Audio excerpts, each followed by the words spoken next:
नमस्ते। तो T20 world cup में जो टीम इंडिया का जबरदस्त विजय रथ चल रहा था, उस पर साउथ अफ्रीका ने ब्रेक लगा दिया है। एक के बाद एक जीत और फिर अचानक ये नाटकीय अंत। आखिर ये हुआ कैसे? चलिए, आज इसी की तह तक जाते हैं और इस चौंकाने वाली हार को डिकोड करते हैं। 76, बस ये एक नंबर और भारतीय क्रिकेट फैंस के लिए एक बहुत बड़ा झटका। ये सिर्फ कोई आंकड़ा नहीं है, आप समझिए, ये वो कहानी है कि कैसे एक टीम जो बिल्कुल अजय लग रही थी, वो अचानक से बिखर गई। हाँ, 76 रनों की एक बहुत बड़ी हार।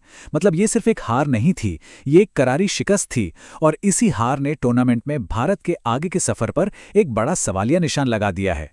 सोचने वाली बात है ना, ग्रुप स्टेज में सारे मैच जीतने वाली टीम इंडिया, उसके साथ सुपर 8 के पहले ही मैच में आखिर ऐसा क्या हो गया? यही सवाल आज हर किसी के दिमाग में घूम रहा है। तो चलिए, कहानी को शुरू से शुरू करते हैं। मैच से ठीक पहले माहौल क्या था? देखिए, टीम इंडिया इस मुकाबले में एक भी मैच हारे बिना, मतलब एक अजय योद्धा की तरह मैदान में उतरी थी। और सच कहें तो लग भी यही रहा था कि इन्हें रोकना अब नामुमकिन है। जगह थी अहमदाबाद का नरेंद्र मोदी स्टेडियम। माहौल आप सोच ही सकते हैं, पूरी तरह से भारत के पक्ष में। एक तरफ थी हमारी अजेय टीम इंडिया और दूसरी तरफ साउथ अफ्रीका। और हां, कागज पर तो हर कोई यही कह रहा था कि भारत ही ये मैच जीतने वाला है। तो अब आते हैं मैच की शुरुआत पर। साउथ अफ्रीका ने टॉस जीता और पहले बैटिंग करने का फैसला किया। लेकिन आपको बताऊं, शुरुआती कुछ ओवरों के लिए तो ऐसा लगा कि ये फैसला उन्हीं पर उल्टा पड़ने वाला है। स्कोर देखिए, पहले 4 ओवर के बाद साउथ अफ्रीका का स्कोर था 20 रन पर 3 विकेट। मतलब भारतीय गेंदबाजों ने मैच पर अपनी पकड़ पूरी तरह से बना ली थी। और ये विकेट्स गिरे कैसे? भारतीय गेंदबाजी ने तो शुरू से ही कहर बरपा दिया था। जसप्रीत बुमराह ने क्विंटन डी कॉक को क्लीन बोल्ड किया, पहली सफलता। फिर अर्शदीप सिंह ने उनके कप्तान मार्करम को पवेलियन भेजा और इसकी ठीक बाद बुमराह ने रिकेल्टन को भी चलता कर दिया। उस वक्त तो सच में ऐसा लग रहा था कि साउथ अफ्रीका की पारी ताश के पत्तों की तरह बिखर जाएगी। लेकिन कहते हैं ना कि क्रिकेट अनिश्चितताओं का खेल है। ठीक जब ऐसा लगा कि मैच अब पूरी तरह से भारत की मुट्ठी में है, तभी क्रीज पर आए 2 बल्लेबाजों ने खेल का पासा ही पलट दिया। और ये जो आप देख रहे हैं ना, ये इस मैच के पलटने की पूरी कहानी कहता है। कहाँ उनके टॉप 3 बल्लेबाजों ने मिलकर सिर्फ 17 रन बनाए और कहाँ डेविड मिलर और डेवार्ड ब्रेविस ने आकर 97 रनों की एक ऐसी पार्टनरशिप कर दी जिसने मैच का नक्शा ही बदल दिया। क्या जबरदस्त वापसी थी ये। तो सवाल उठता है कि ये रन आए कैसे? जवाब है डेविड मिलर का काउंटर अटैक। उन्होंने सिर्फ 35 गेंदों पर 63 रनों की एक बिल्कुल तूफानी पारी खेल डाली। ब्रेविस ने भी उनका क्या खूब साथ निभाया। और फिर जो कसर बची थी वो आखिर में आकर ट्रिस्टन स्टब्स ने 24 गेंदों में 44 रन बनाकर पूरी कर दी।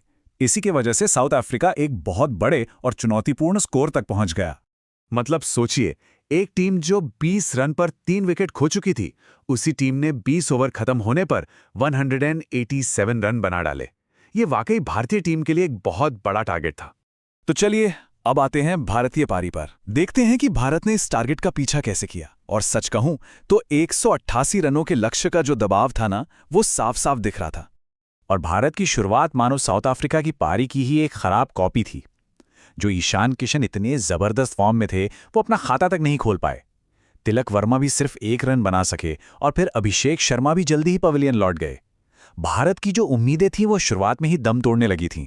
लेकिन दोनों पारियों में एक बहुत बड़ा फर्क था, और वो फर्क ये था कि जहां साउथ अफ्रीका ने गेल कर वापसी की, वहीं भारतीय बैटिंग लाइनअप एक बार जो गिरा तो फिर संभल ही नहीं पाया।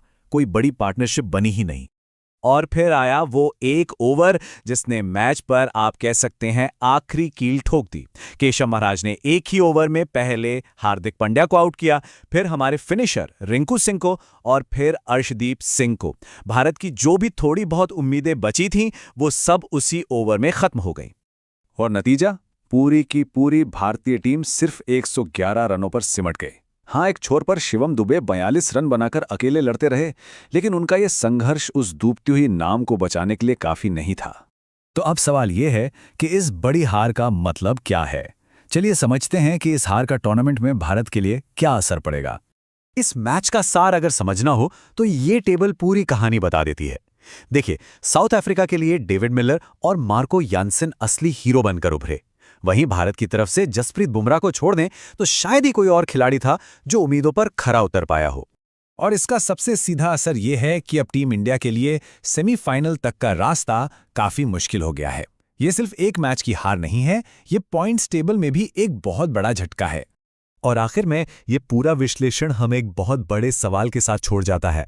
क्या ये सिर्फ एक बुरा दिन था, मतलब दबाव में एक बार टीम बिखर गई, या फिर ये भारतीय बैटिंग लाइनअप में किसी गहरी कमजोरी का संकेत है जो आगे चलकर टीम इंडिया के लिए और भी बड़ी मुसीबत बन सकती है? खैर, इसका जवाब तो अब आने वाले मैच ही देंगे।